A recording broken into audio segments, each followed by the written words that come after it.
And we are live. I think we're about 2 seconds late, actually. Hi, everyone. It's the Enterprise Month in Review. We are going to roll. It's going to be good. I'm looking forward to it. Uh, and I'm having a weird stream thing. Let me just try to get that out of my face. Sorry, folks. Tech fun. Hmm. Anyhow, Brian, hi. How you doing? Doing fine, John. And apparently, I'm going to be seeing an awful lot of you in the next few weeks at different enterprise events. So Yeah. this one, at least, is just whatever Yeah, next time I ask you telephonic. how, it'll be interesting to see if it's changed a lot after your repeated exposure to my presence. But anyhow, we are about to see each other on the road at several different points. Brian, we got a packed show today. If you're on LinkedIn, please chime in because this is a new LinkedIn stream this week, but it looks like it's going to be fine. If not, I can pop you a YouTube link in the chat if there's any issues. So just wave and say hi at some point if you hear this. And Brian, let's have a look at the infamous slide deck now. The month in Wouldn't review. How about going right into the agenda? Yeah, well, it wouldn't be one of our shows unless it had a slide deck, an agenda, and some really stupid things that we'll cover in addition to the brilliant ones. So here's our agenda this month. We will Yep. have a cringy buzzword or whatever, and I'll share that with you guys in a moment. Each of us are going to cover our top three or so underrated enterprise stories of the month. These are the things that we think are important, but maybe didn't get quite all the headlines and didn't have the clickbait kind of nature to them, but they're still important. We've got a very special halftime guest, someone both John and I've known for a number of years, and we'll get into that in the middle of the show. We do have a whiff or two at the back end, and we'll ask the question, what inspires. But throughout it all, though, we genuinely want everyone's comments, and please flow them right into LinkedIn, Twitter, whatever you're using, and we'll see them pop up here on our screen. We'd be happy to hear what you have to say, John. Yes, indeed. And I am looking forward to finding out why ERP customers are in trouble with AI security. I'm looking forward to that. That's going to be our halftime special with Lewis. We're not quite there yet. So Brian, we got to stay in our game and get through our top underrated stories of the month. But first, this was funny. Uh, we had this buzzword that just didn't show up. And now what are we going to do, Brian? Are you going to give us one anyway? The new word is called a fakerization. Fakersation. It's a fake conversation, is what it's short for. Mm. And it's how people are getting tricked into thinking they're having a one-on-one, like in a chat with a real human being, and only find out later on they got totally psyched out by an AI bot. Anyway, now we have a name for it, fakerization. I saw that in print, and I just thought I'd pass it on. Yeah, there's a podcast about a guy who tried to live his entire life through a voice related agent. I'll see if I can look up the name for later, but he faked a bunch of his friends and his mom, I think his mom too. Mhm. Anyway, some of his friends were kind of hostile about that. But anyhow, that's a topic for another time because we are on to my top stories. So, Brian, sometimes you and I do some hand wringing on the show about doing too much AI stuff and losing track of enterprise fundamentals. But we get back to that with another blog from Upper Edge, which is one of the blogs that takes the most unflinching look at enterprise implementation issues. This one is by Sam Bea. It's not a long blog, but man, it's a good one. And it hits on the uncomfortable reality of how implementation risk still ends careers. He talks about things like budget overruns, the quiet departure of capable leaders. Complexity has exploded. Delivery models have shifted risk. I think that's a really huge one and a really key one. Customers often lack leverage once delivery begins, right? So you lose it if you don't get it during the contract, and then you're trying to scramble later. Anyway, it's a real good problem statement around all of that, and then also some suggested solutions, including clear enforced accountability, early identification of risk signals, which is a really big one for me. You could have a long conversation about how to do that using today's tech. And then also independent oversight that has no delivery revenue at stake. I really like that one. Granted, some of this is in Upper Edge's self-interest, but since they only take money from customers and not vendors, I think they can get away with that in this case. So a very strong blog and not full of AI verbiage. So what I really liked about this piece is there was a little bit of a compare and contrast going on in the copy where he talked about the way, let's say, ERP implementations took place, say, 10 to 20 years ago and beyond. And at those, you spent a lot of time up front doing a preliminary systems design where you baked in exactly what you want the new system to do. And then you marshaled the troops and the resources and you delivered exactly that. In contrast, in the more modern age, what's been going on is you kind of have a rough, squishy idea of what you want to do. And an implementer will give you a price for doing that, and then you get launched into a series, a never ending cascade of change orders because you're using like agile kinds of development methods to build this stuff out. And you keep finding and changing things along the way. To me, that was the part of that whole story that really jumped out because it's true. What you used to do, I used to do in doing arrangements with clients was to spend that upfront time and really get it nailed down. And that way there would be no surprises. And to this day, that's still the way I approach work with clients. And I've I've only had one or two projects in my entire career where I had to give the client a change order. That's it. And you may think, well, boy, that must take a lot of time getting it nailed down the first time. And I go, it takes some effort, but still, I don't think it's fair to drop $1 million or whatever surprise on a client. And I know they're not going to give me a great reference if I do. And I could excuse it all away all day long with, well, but we had change orders. That's what we subsequently agreed to. This article, I think, is an eye opener in exposing how things changed. Yeah, and we could add to that these like longer term waterfall projects are increasingly rare and supplemented by a lot of much more shorter term things. A lot of AI projects are very iterative, and for customers to keep up, they really need a way to make course corrections much faster. And those course corrections need to be on their terms, not on the vendors, and that's where it gets tricky. And that's why I'm glad we see blog posts like that one. Hmm. If you are in the LinkedIn chat, can you just let me know that you're there and that it's working? Because I haven't had a chance to check yet. Uh, on we go to Vijay Vijayasankar. If you look him up on LinkedIn, you'll see he has changed roles. And I noticed that when Vijay changed roles, he went to a new organization finally. Congrats. He also started blogging more, and that's cool. And this one is basically about the echo chamber in the executive suite with AI. And I really strongly recommend reading that because VJ has seen a lot of AI projects at scale, both classic machine learning and also some generative and agentic.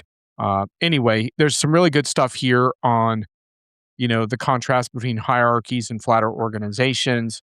And VJ talks about how AI might be able to help flatten those organizations, but that brings a whole new set of problems. And And here's a really good takeaway, Brian. Optimism about AI is one such topic in a large scale organization. VJ says, what I hear from the very senior execs and what I hear from the less senior ones rarely matches. I think that's a really big takeaway. that was an interesting dichotomy brought out. And again, it's not a super long piece, so it's quite munchable, if you will. And I think people ought to take a couple of good bites out of this piece and read it. By the way, I'll give a plug. BJ also wrote this article, which is "What Can We Learn from Bad Managers?" And I'll give him a plug for doing two great pieces in 1 month. So good job, VJ.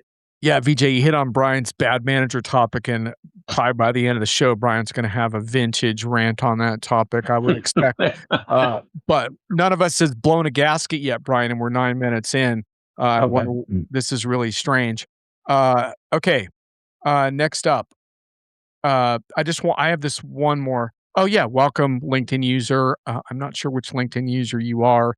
LinkedIn is looking after you from a privacy standpoint on our screen. Uh, feel free to state your name. That would be helpful to me if you're comfortable with that.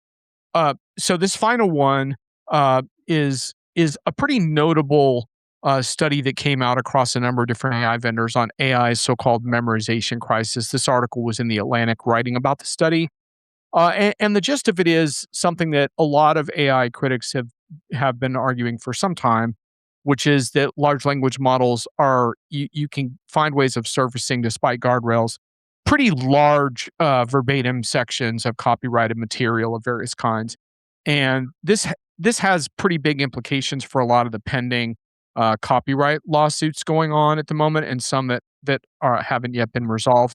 Now, I don't have a whole lot of faith in the court system to do what I consider to be the right thing around these lawsuits in a way that would really give these vendors pause at this point. But from an enterprise perspective, it's very, very important to be aware of how this stuff works in case you might be experimenting with models, particularly open source models, and just understand that there is potential copyright exposure involved that needs to be one of the risk management factors that you check off. And the way this piece closes at the very end kind of hits on that.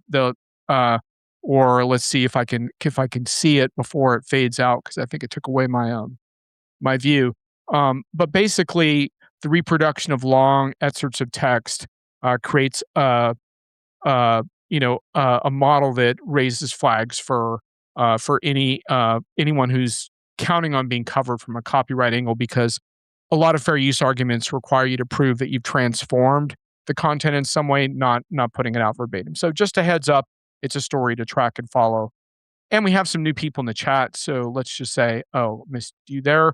Tracy, hi, it's nice to see you. Arctic Cincinnati. Here we go. Happy New Year, Tracy. Good to see you. And Greg, yes, I thought it might be you. Greg, welcome to the show. All right, Brian, do you have a quick comment on the copyright thing? Clearly a pain in my side for sure. And what bugs me is all the care and diligence I went through over the last several decades, making sure that when I wrote something and I quoted something, that I followed the tenets of fair use. Uh, and this stuff is just so over the top. I'm insulted that they call it a memorization crisis. It's a plagiarism crisis, is what it is. And as someone who's written books and a whole bunch of other copyrighted materials, it still gets my blood boiling when someone just blatantly rips my stuff off and doesn't even give me attribution. I mean, that's like a double insult, right? For that. Um, so I do like the Atlantic. I like, the story does a good telling of what's going on, but I'm not happy at all with the answer because to me, it's a cop out, and there's no commitment, it seems, for companies to actually, the AI tools to actually do something radically different to prevent this from happening in the future. The study is available free. It's linked from the article. The final sentence from the excerpt is of the study says, taken together, our work highlights that even with model and system level safeguards, extraction of in-copyright training data remains a risk for production LLMs. We will get to more of those risks in a few minutes with our guest, Brian. We're going to need to blast through your stories if that's okay. That's fun. Your top stories. So I've got two of them in a row here that deal with email inboxes. And the first one is basically taking a view that there's a great opportunity for AI companies to mine all kinds of information that's buried in your inbox. Now, the alleged beneficial aspect of this is that it can do a better job of maybe organizing information, finding it for you, and everything else, and get you out of the um, search mode, trying to find that one email or put together a thread of some things across like a team maybe that you were collaborating on something with. And while that sounds good, and they're coming up with interesting kinds of dashboards and other things that will reprioritize the stuff in better ways than what we've had in the past. Again, sounds beneficial. What I don't like, though, is I'm very uncomfortable with somebody like Google, who has some amazing number, like 8 billion email addresses out there that people are using. And I thought that was amazing since there's only 9 billion people on the planet Earth. But I don't think they should be mining information and really trying to understand what else going on within your mailbox. It's one thing if they want to be the software tool that displays information. There could be another thing if they want to be the server farm that helps facilitate the movement of a message through a network, from a sender to a receiver. But to have that kind of value that they want to impart with the newer generation of email uh, scares the pants out of me from a security, privacy, and that kind of perspective. Maybe our guest speaker will want to opine on that. Brian, I sometimes say that Google knows more about me than my mother. Um, my email inbox is part of the reason for that. This is also turning into an unsolicited plug for Proton Mail, a highly secure email system that does not do that. So there is such a thing as a personal security and privacy stack. If you look into journalists like 404 Media, they've written blog posts about how to set yourself up with a fully private stack, including private messaging with Signal and stuff like that. So if you want to go that route, there's a lot you can do. Whether that will be acceptable to your corporate employers is a whole different question, et cetera. All right, Brian, you got another email story for us, huh? You're not done yet? Uh, and this is a different angle, but um, this one's more into the mechanics of what they're going to do here. We don't need to really spend a material amount of time on this one.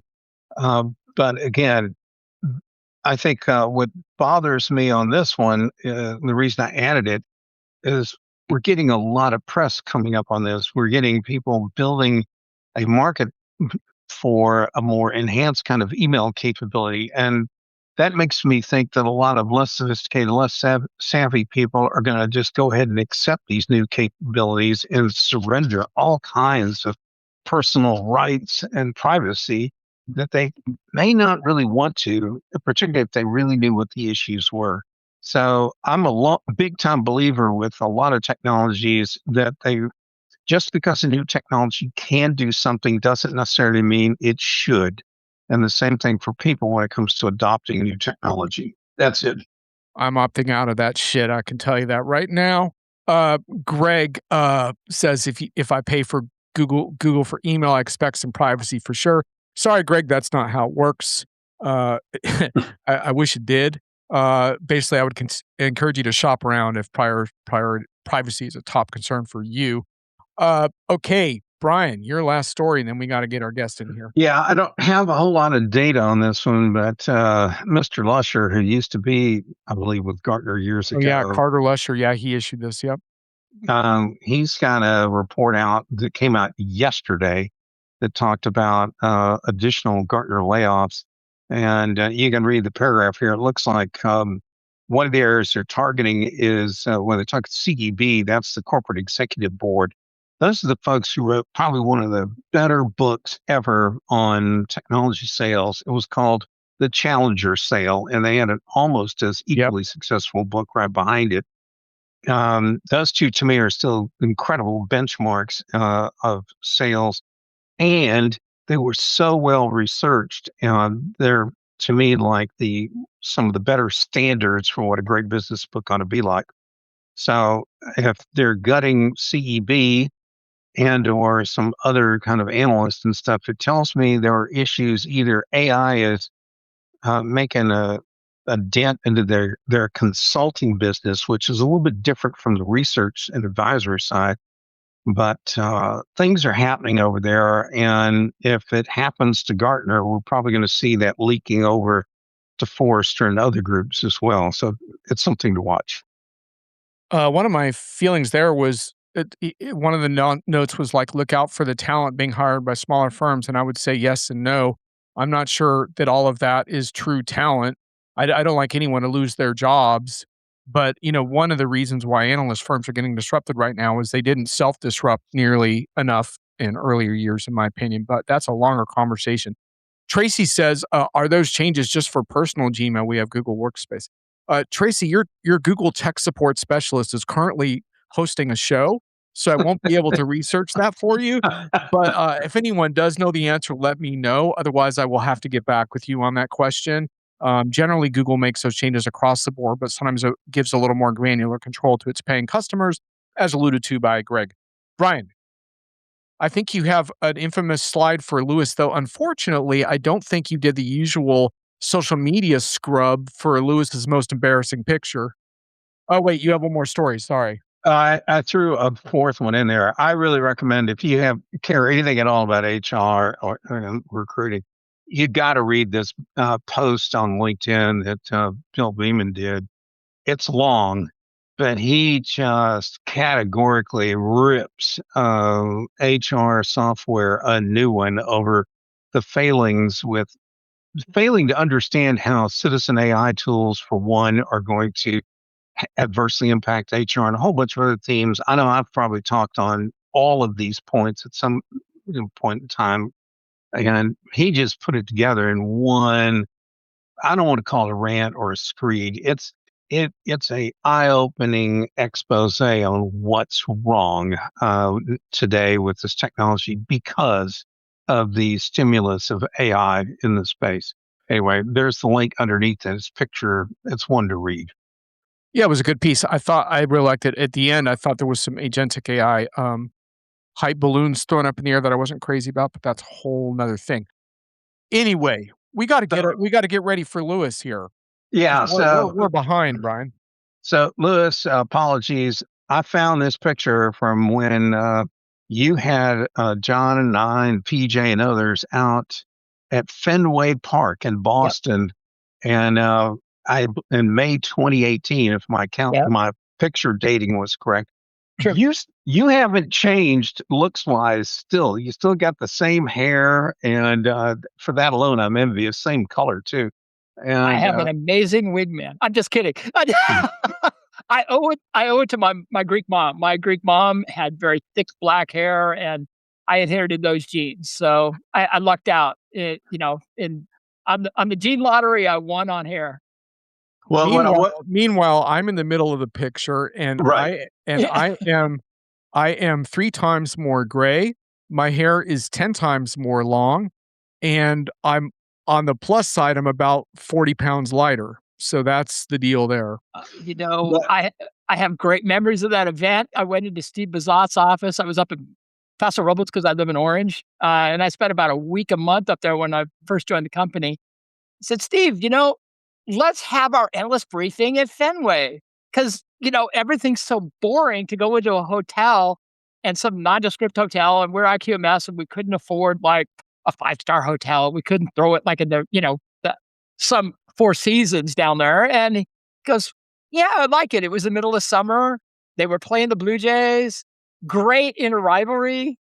Yeah, it was very, very successful. And it was so chill. I think, Yep, I think John could testify to that. I mean, sitting there for 4 hours and it's fabulous. we were not high pressure at all. And anybody who knows Steve is a man of the people. He was a CMO at the time of IQMS, but don't let that title fool you because he can walk a shop floor with anybody and talk with anyone. And he's a phenomenal friend, and he's a great boss. What can I say? I've been blessed. Have him as a great friend too. Yeah. I liked how in that picture John's turned completely backwards to the screen. He's not even paying attention to Yeah. what you guys were talking about. You ought to ask him to pay for Yeah. all that unused time. I have no idea what he was focused Nice. on. Well, That was the other reason I threw it in there because I could give John a good Nice, zinger on Brian. that. yeah, but I bounced the idea off John. I go, "John, what do you think? Should we do this?" And John was like on board. And I said, "Well, is there a steakhouse around that we could take the people out for dinner afterwards?" And John's like, "Yeah, there's this place down the street." Bam! It all just came together, and it was probably the most enjoyable, I think, analyst briefings we've ever had. And we rented a big suite over there on the third base line at Fenway, and gorgeous day. And of course, that was the year the Red Sox went all the way to the World Series, and they No were doubt. playing like that day. It was a great game to be at because they absolutely just Yep. throttled the Blue Jays. It All was right. really good. I'm calling an end to the banter. Let's get back on Okay. topic. But thanks for the awesome event in 2018. Sure. Tracy says, "I will check that one out." She's referring, Brian, to your last pick, Right. all the AI blasting of resumes. company posting, candidate applications, craziness. Great Yeah. for third-party recruiters, though, indeed.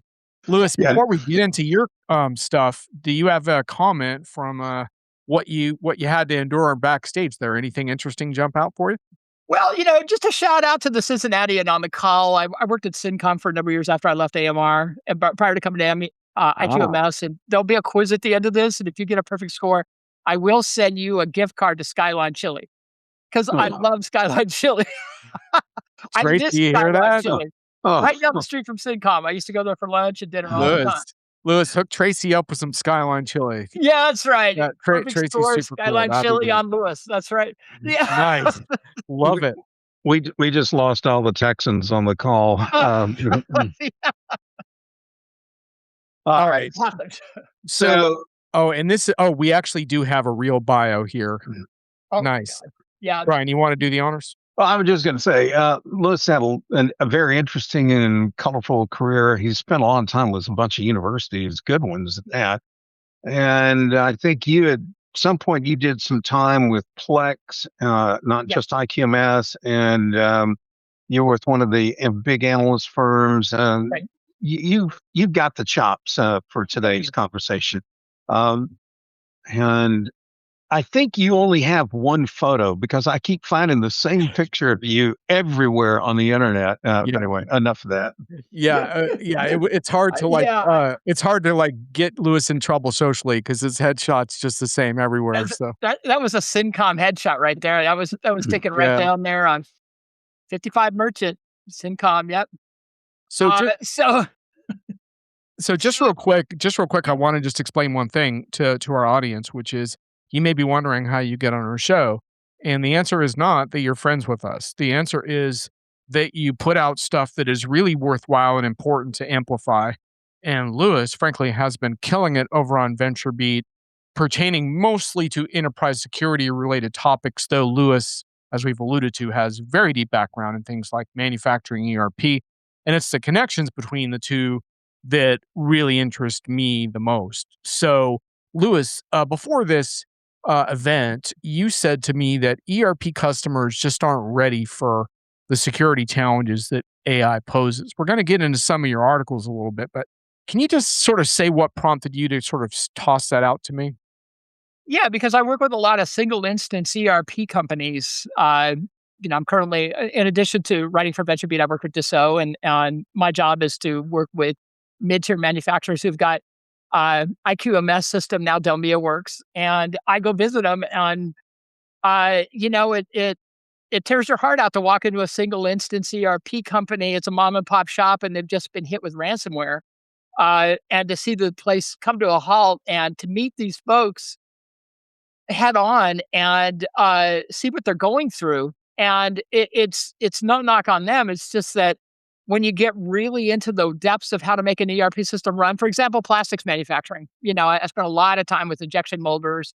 I must visit with 4 or 5 a month. And I love that part of my job to get on the shop floor. And I write about that a lot. What bothers me about security is sometimes it's an afterthought and it doesn't become a priority until they've been burned. And the building blocks for a manufacturer to get started with this is to realize that the old perimeter securities like interdomain trust relationships on Windows Server. I mean, you walk in and people are actually running interdomain trust relationships, and this is like 2-decade-old technology, and that the perimeter is dead. So the perimeter is no longer a player. You've got to think about individualized protecting the identities of every person and protecting Active Directory because that's what attackers want. And one story that really typifies this is a single instance manufacturer outside of Chicago. Won't disclose their name, but they got hit by an ransomware attack. And the attackers said, we want $2 million in ransom in Bitcoin. And the family responded back and said, we're not going to pay it. And we don't have that kind of money. And then they sent them their cyber insurance statement that they had actually been able to get off the main server by just being able to hack into their server, and said, by the way, you're covered up to 2 million, by the way. So, so this is the level of, Yeah, that's true. That's from before clouds. Now, one thing you have to realize about manufacturers too is manufacturers stay on premise. The manufacturers are staying on premises, specifically in plastics and regulated industries, because by regulation, they need to be able to control every instance and every rollout of every version. So for compliance purposes, pharmaceutical manufacturers have to be on premise in a single instance, or even in a multi-instance or a two-tier ERP configuration. But they do this for compliance because it's a lot easier than going to the cloud, because you have to control every iteration of the software that comes out. So, when you go to these, small manufacturing companies, they have one centralized ERP system, and they're trying to protect it through perimeter security and not zero trust, and not being able to lock down every identity and every endpoint. And endpoints are critical, because there was another manufacturer that I know of that their supplier was hacked, and that supplier had a link into the centralized processing system or centralized system. It's a procurement system into the main manufacturer. That small supplier got hacked, and then from that, the hacker was able to get into the main system. Now, that also played out with Maersk shipping. And you may not recall that, but a small supplier in Ukraine was hacked by a Russian activists. I think it was, people debated whether it was nation state or not, but they hacked a small supplier in Ukraine, and they took over the entire Maersk shipping framework or network just from that small supplier. And that emanates from not having strong endpoint security. And so I see. Lewis, you froze up. He was in the middle of a really good point, too. Attackers want to control Active Directory, and 9 times out of 10, that's where they're going. And Right. Brian's earlier point about Gmail and security, business email compromise is by far the quickest way in. Phishing attacks, and with AI, phishing has become so ubiquitous, but also so tailored and multilingual. In the intersection of what I write about and what I see with manufacturing and the need for customers to move to the cloud, I mean, it's actually more secure to run in a hosted instance, run hosted managed services, or of security in there. Look at identity as the perimeter. Identities are the new perimeter, Yep. not the server. And I mean, if you know a manufacturer, you know a business that doesn't have endpoint security in place, or a firewall is not enough, because there are techniques now where multi-factor authentication can be overcome. Uh, and you really need to think about zero trust and endpoint security, especially through your supplier network. Yeah, I was going to say the other aspect of this is why zero trust is important. Is once an attacker gets in, the level of sophistication of attacks is off the charts. There's something called a living off the land attack, and that's where prompt injections come in, and synthetic identities, and they're the hardest things to stop. And a living off the land attack is where an attacker will use common uh, items and common tools and common code bases to be able to attack at a company as well. And that's really hard to find out about until it's too late.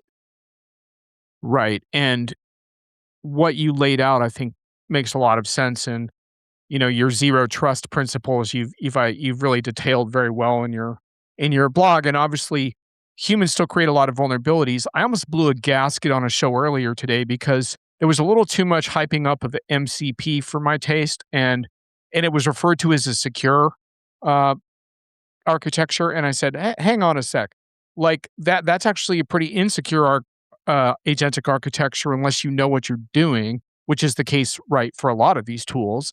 And someone said to me, like, well, humans make mistakes too. And I said, well, it's not an either or. Humans make mistakes that expose your company, but you can exponentialize that with the improper use of these tools, because think about MCP servers having access to a wide range of functions within your enterprise.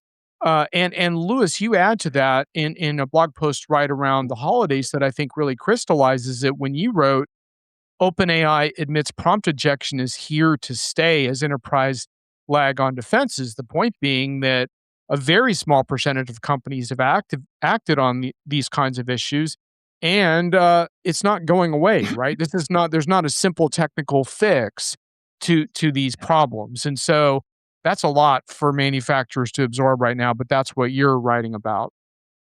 Right. And, I do spend a lot of time with manufacturing CEOs and owners. Uh, and I travel around quite a bit. And uh, they're not ready to take on that challenge yet. The vast majority want AI within the four walls of their business. They don't want anybody on ChatGPT. I've written a lot about making sure people don't get in uh, to make sure people don't get into ChatGPT and provide their data. The point is that uh, being able to deliver AI within the four walls of an enterprise and be able to keep that data secure, and even to air gap it.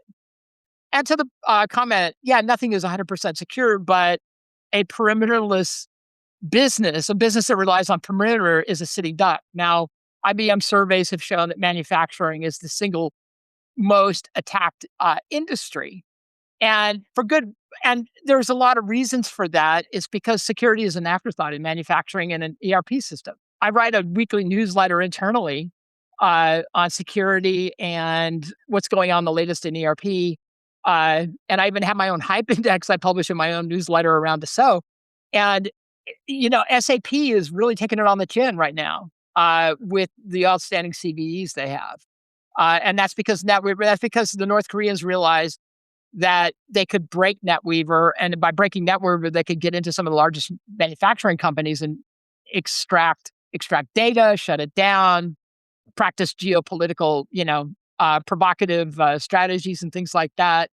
But it's a very, very aggressive space with adversarial AI right now. It's moving very fast, and so for manufacturers, I mean, the building blocks of zero trust are treat identity as a new perimeter.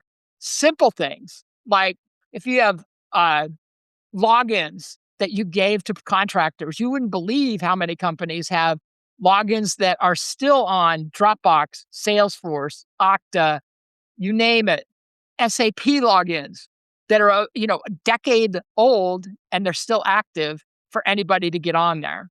So that's another on ramp that you see with a lot of manufacturers getting hit with attacks as well. Brian. So I think what's really interesting to me is the stakes have changed for companies as well as the technology that's hitting them. And I think it's the rationale of what these bad players out there in the market, what do they want? And in some cases, they don't want to hold you up for ransom. That's not their end state. That's not what they're looking for. They're looking to rape and pillage, a company's internal servers for all kinds of intellectual property, things they can sell on the black market, whatever, to other parties. You've got nation states who want to they want the IP, but they need hard currency. So they're looking for ways to get funds transferred out. They don't want to they want to be a parasite, but they don't want to kill the host. They want to siphon this stuff. Now you got the more amateurs groups, the smaller scale ones. They want to do like a CEO impersonation or whatever and get like some kind of one-shot wire transfer coming out of it. And I share your angst when you go around and visit some of these smaller manufacturers because the level of sophistication just isn't really there. When you think about, I like to use for illustrative purposes, I show a pie kind of chart that shows all the different things a role is responsible for, whether it's IT or HR or whatever. And what you realize is, okay, like in HR, they may have 16 things HR is responsible for. It doesn't matter the size of the company. They all got to do recruiting, payroll, benefits, et cetera, et cetera. And then you ask, how many HR people do you have at this like small manufacturer? You find out it's like 2. Right. And they go, there's no way they're doing all 16 of those things. Same problem happens in IT. The IT person at a small manufacturer, they're doing physical site security, like the alarm system for the building. They've got cell phones they have to manage. They do all the onboarding and offboarding and PCs and loading up the software. Their plate is beyond full. It's overloaded. And I think this personal and time budgeting kind of constraint is part of the problem that they're not getting help with. And anything else gets added to their plate is something's going to fall off the table and not get addressed, which is what creates environment that these bad actors are going to exploit. That's Am I right? exactly right. And the same thing with the CIO role, analogous to what you just said about the CHRO role and human resources. CIOs are like time splitting their time trying to do that. But you know what? One good thing that's happened with this in mass move to the cloud uh, is that security is now being baked in there a lot more, and it's a lot easier to be able to enforce multi-factor authentication, even biometric authentication in the case of highly regulated industries that go to the cloud, and be able to bring a greater level of overall security, even in a hosted managed service environment, which is more of a hybrid type of environment, where you're still on a server, but it's a different model compared to cloud. But you're absolutely right, and it's interesting to see uh, how this is progressing and how critical it is to get beyond thinking that it's only going to be that little wire coming in to your company. If you're a small small manufacturers, it's only you think it's going to be that T1 line coming in or something like that. But I mean, under constant attack of different business email compromise, and once an attacker decides that they've picked out a target, they could scan ports. I mean, very sophisticated Oh, yeah. technology right now. Um, and And it's what a lot of them are buying their IT hardware at Micro Center and Best Buy, whatever. They're not buying commercial stuff. They're buying home electronics materials, and they're putting them in their small businesses, and they don't necessarily stand up the, if you will, the best kind of security that they ought to. Anyway, true. True. I think starting with identity, get away from perimeter-based security and get into endpoint security and get that locked down. And my goodness, lock down Active Directory, because everybody wants Active Directory, because once you lock down Active Directory, you lock down a company. You lock down the identities, you pretty much own the company at that point. And then the other aspect of this is is of course education, but it's being able to understand who someone says they really are. And this gets into synthetic IDs, and I've written about this, about 11 attack vectors that bypass traditional security control. And synthetic identities are more and more happening across supply chains. And attackers know that, you disrupt a supply chain, it's like a ransomware multiplier. Especially, it's no accident that food and medical supply chains get hit the hardest because of the time urgency in manufacturing and the time value of what's going on in food as well as in medical and manufacturing supply chains. If an attacker knows they could do that, they can get like a 4.35 multiple on a ransomware type of a overall overall way that they look at that in terms of a payout. But it's interesting. I mean, at VentureBeat, we've interviewed some hackers that we promise not to dox them, but that it's more along the lines of like these people are like red teamers that have joined the dark side, and they started out doing it out of curiosity, but curiously not, money is not that big of an issue. It's this prowess of being able to break a system, and manufacturing systems are easy to break. And so that's why I think what's going on with SAP is going through its own epiphany right now about that in a big way on NetWeaver with all of its CVEs as well. They've got some serious work to do on security with their legacy because it wasn't baked in.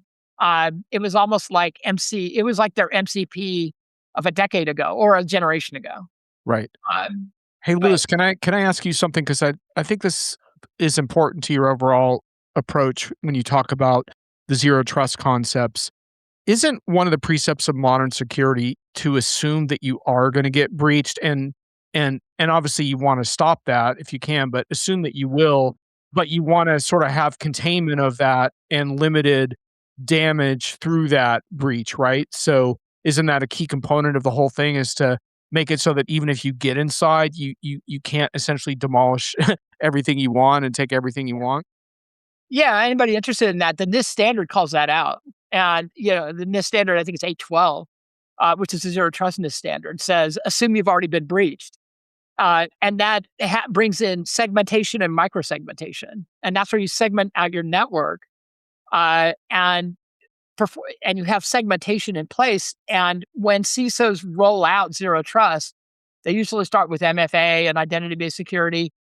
Lewis, I think we lost your last sentence there about the micro. Then they Oh, repeat that. to assume that you've already been breached and someone's already in your network. Right. Doxing is that another tool from the AI trolls. No, doxing is actually revealing the identity of a hacker to the public, or revealing the identity of someone who's doing hacking and making their name public. That's doxing. Yeah. So Lewis, you referenced the article on 11 runtime attacks that CISOs need to be aware of. I thought one of your key points there was why traditional security is failing at runtime. And then you wrote another really cool, relevant post to this discussion, which is 7 steps to AI supply chain visibility before a breach forces the issue. And you had some eye opening stats. You talked about how 4 in 10 enterprise applications will feature task specific AI agents this year. Yet research from Stanford indicates that a mere 6% of organizations have 6% have an advanced AI security strategy in place. And then you went on to say that Palo Alto Networks predicts 2026 will bring the first major lawsuits holding executives personally liable. I said personally liable for rogue AI actions. Many Yeah. organizations are grappling with how to contain the accelerating nature of these threats, and governance doesn't respond to quick fixes in this regard. But then you went on, and I think that was a really great wake up call, right? Because who wants to get personally held responsible for rogue AI activity? I Sure. can't think of a single CEO I've talked to in the last year who's had that on their wish list. But then you go on in the post and you talk about some of the visibility steps. So you've talked some about the solutions and how customers can respond, but what are some of the most valuable things that supply chain and manufacturing customers can do to start getting on top of this? First of all, you're not going to stop uh, AI from being used. You're not going to stop ChatGPT and all of its flavors, Anthropic, uh, any of these. And I think you have to look at it from the perspective of how do you contain this threat, either at the browser level, uh, or do you contain it with a tool like I've written a lot about SentinelOne's acquisition of of their latest acquisition of a company that will stop this type of there's night file security, uh, and there's a variety of other companies that do this. A lot of people are going to and then CrowdStrike just this week bought a company that will actually do this in the existing browser. So the CISOs I talk to, and there's one from Clearwater Analytics, which is like a $6 billion financial services firm. Um, and this is really an interesting story. And this guy, new to the job, ChatGPT just came out. He had to go in front of the board, and the board goes, "So how are we going to get in front of this? And don't tell us we're going to ban it, because we know shadow AI will just go through like a meteoric rise." And so he chose a enterprise browser that can actually sense this stuff and shut it down. That's one aspect. And then the other aspect is prompt security does that as well. But you cannot legislate against this. I've written a lot about shadow AI, and we've done our own market roll-ups on market size of how pervasive shadow AI is. I've talked to partners at consulting firms that have built apps that have API calls in them and their shadow AI apps to get more work done because they're concerned about layoffs. Junior people that are about to become analysts or about to become partners, the fear is real in consulting about being replaced by AI. And I mean, we ran the numbers and we verified them with, corroborated them, but it's like an epidemic right now about people building AI apps, pirated AI or shadow AI apps complete with APIs. So that's one aspect of that. So what do you tell a manufacturer is think about those elements. But then the other aspect of this is who really needs to get to AI? Who really needs to get on the internet anyway? Um, and does it have to be that egalitarian? Know, and the CEOs that I talk to, again, I'm talking to, companies in the up to 500 million, maybe a couple at a billion level. Uh, but they want it all in their four walls, and they are calling for LLMs that are completely contained, their data being sovereign. It gets down to this very, very basic view of data being sovereign and not shared outside their four walls. Uh, But so it's Lewis, an I can't check my Reddit threads then. I know, I know. That's So that's rough, they're, man. a lot of them are going through this, but the financial services firms, so they realize you've got to have internet access. They're jumping on internet enterprise browsers, and I'm going to be writing a feature about that next week about enterprise browsers and what's going on there, because there's just so much activity with the CISOs and security people that I talk to, and there's just so much vendor activity on it as well. All right, So Brian, hold your thought real quick. For the chat, if you have a last question on security and ERP and supply chain for Lewis, please pop it in now because we're about to wrap this segment. And Brian, take us home. well, this is a pretty wild thought. So I walked into one of these manufacturers, like Lewis has been describing, and things were kind of a little hinky with the way some of the people behaved and the way the systems work. And eventually, I traced the problem down to a department manager's PC who had unquestionably the most wired into pornography websites I've ever seen in my lifetime. And of course, with those came all kinds of other pieces of malware and spyware and everything else on there.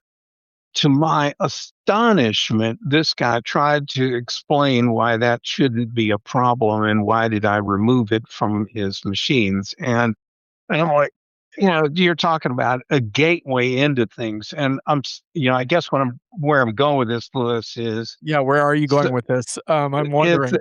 is that you could put in technical traps to stop this stuff. You can have gates at the front to stop it. You can tell people they can't get on, certain sites or use certain utilities, whatever. And they're human beings. They're going to find ways to work around it, get Yeah. around it. They'll even disable the security on their own devices just so they Sure. can go do, to John's point, so he can go check his Reddits 6 times Yeah. a day. So, for all the technology talk, I think we need to remember that a lot of this falls apart because there are human beings on both ends of these situations, and they don't always have the best of intentions or the best business savvy or security savvy to deal with. So the people can be a big piece of the problem. Anyway, It's that's all. always, yeah. I mean, the MGM hack, uh, the attackers knew more. The attackers had a better org chart than the people that worked there. That's Mm. how well, and they studied LinkedIn. And I spoke with someone who was involved in the reparation of MGM after that massive attack where they shut down the casino. And he said these attackers had spent about a year studying MGM as a target, knew everything. All they did was call the call center and ask for a reset, and then they were off. Then they were free. The Wow. other aspect about the, the gentleman is supposed to be building things rather than staring at that screen. Um, Endpoint security software now is very affordable that will block actual sites. So Hmm. there are manufacturers who now use endpoint security systems that are cloud based that you can roll out pretty quickly across your entire domain. So if it's on the endpoint, it's not going anywhere. One manufacturer put it out there, and they saw a sudden spark in everybody running in incognito mode and people trying to like circumvent the endpoint agent. But this endpoint agent shut down a lot of that. It was gambling at this manufacturer, and so they put an endpoint security filter. And again, this is one of the tenets of zero trust. It treated every identity as a new security perimeter, every laptop, every login. We haven't talked about machine identities, but machine-based attacks are on the upswing, and I write about that a lot. And the last thing I wrote about was like 82-1 machine identities to human identities. Yeah, Brian, there's no like cure-alls for these things, but like I was just listening to a podcast about Threat Locker, which basically like blocks everything by default. And you couldn't be on those rather adventurous websites because it wouldn't be whitelisted. So there's basically the security officers whitelist a handful of applications and everything else, nothing else loads. Yeah. And and you just can't get into apps or websites that are not authorized. And that doesn't solve all your problems, of course, but that it does help. Of course, like Lewis and yourself were describing, you still have to keep your humans engaged as to why you're doing that so they don't get frustrated because it starts to feel a little bit like a white collar prison where the solution can be worse to them anyway than the result because they don't necessarily say, well, that's gonna bother me that much. I'm inconvenient. So anyway, there's a lot of sophistication to doing it right, but there are new tools and that's encouraging as well. Yeah. I do want to correct one thing. I'm on Reddit not 6 times a day, more like 10. So just That's an important correction to get on the record now. Yeah. Now I'm feeling better. I mean, personally, thank you for that. I'm feeling better. Yeah. All right. Anything else for Lewis, Brian, before we head to our close? Now, if we're going to stay on time, we're going to have to close her up. Lewis, you're welcome to hang out for this. Just take a couple more minutes.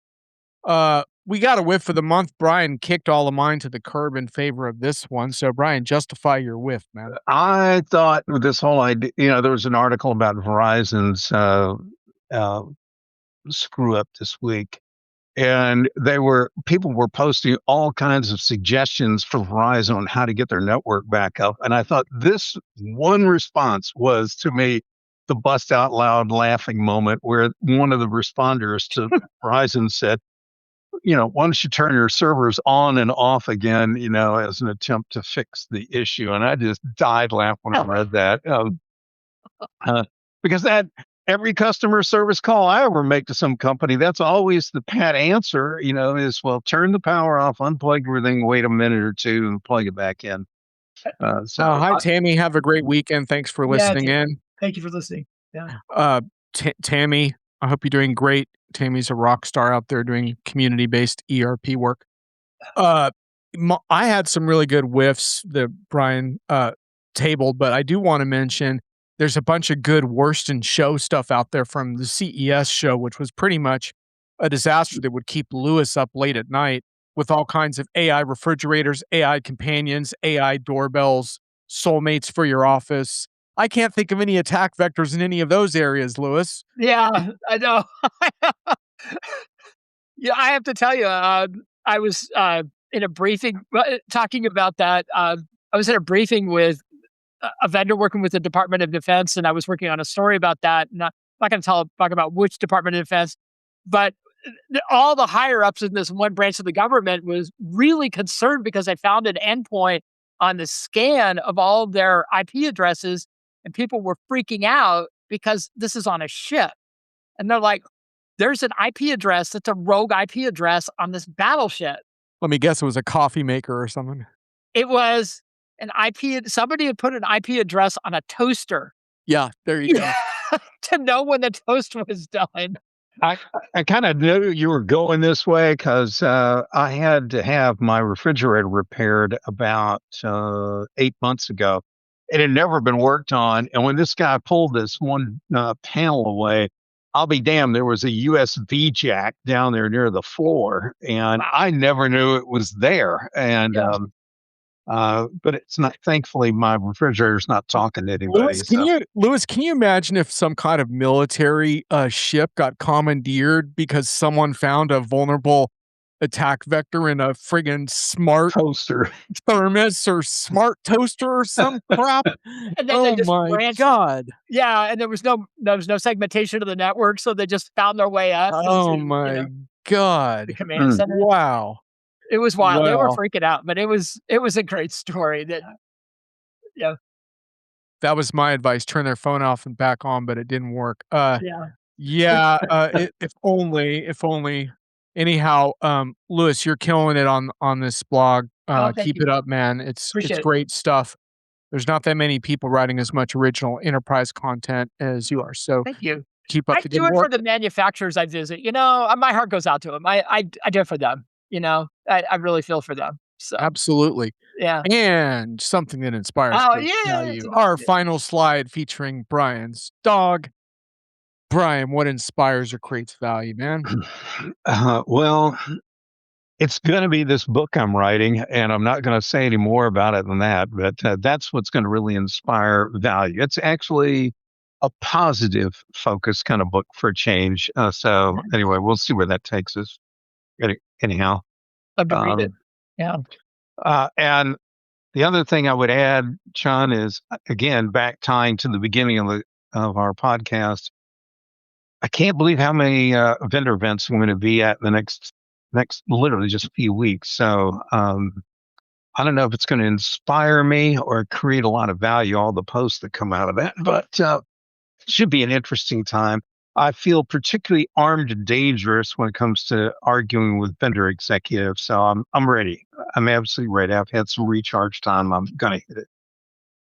Yeah, I hope some vendor executives went to look up the word acerbic from my profile that I put in there, because I'm feeling a little acerbic heading into these shows. But I but thought you were trenchant. You were always the trenchant guy. I'm falling from trenchant into acerbic. I mean, it's really it's getting concerning over here. But seriously though, um, like one of the best things about getting out there is intellectual curiosity, and I have my concerns and criticisms about a lot of things that are happening, but what really inspires me at these shows is seeing new stuff and different stuff. And granted, sometimes you have to dig for it. One of the things I've learned is if you really hit the show floor hard, you're going to see something that you hadn't seen before, and let's go do it, man. Let's go learn something.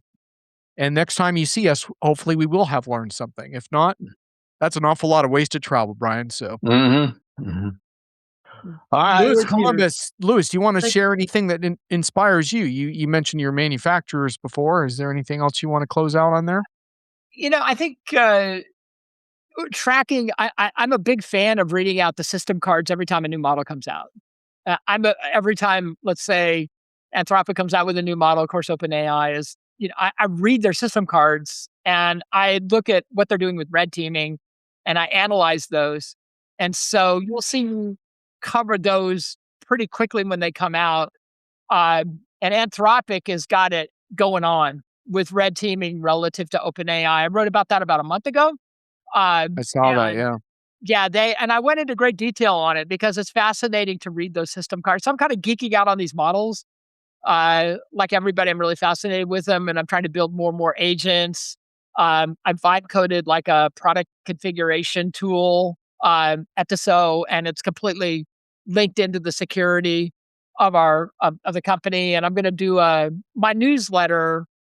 I write the weekly newsletter, Venture Beat Security newsletter, and my lead story on the newsletter this coming week is going to be the top 10 lessons I learned about writing, vibe coding a corporate app securely. And so it's pretty eye opening. And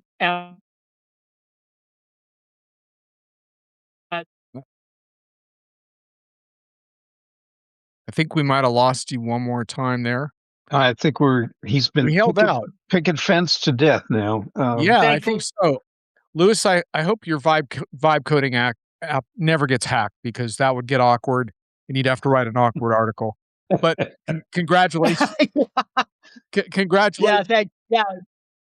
Congratulations on all of that. And thanks for the excellent conversation.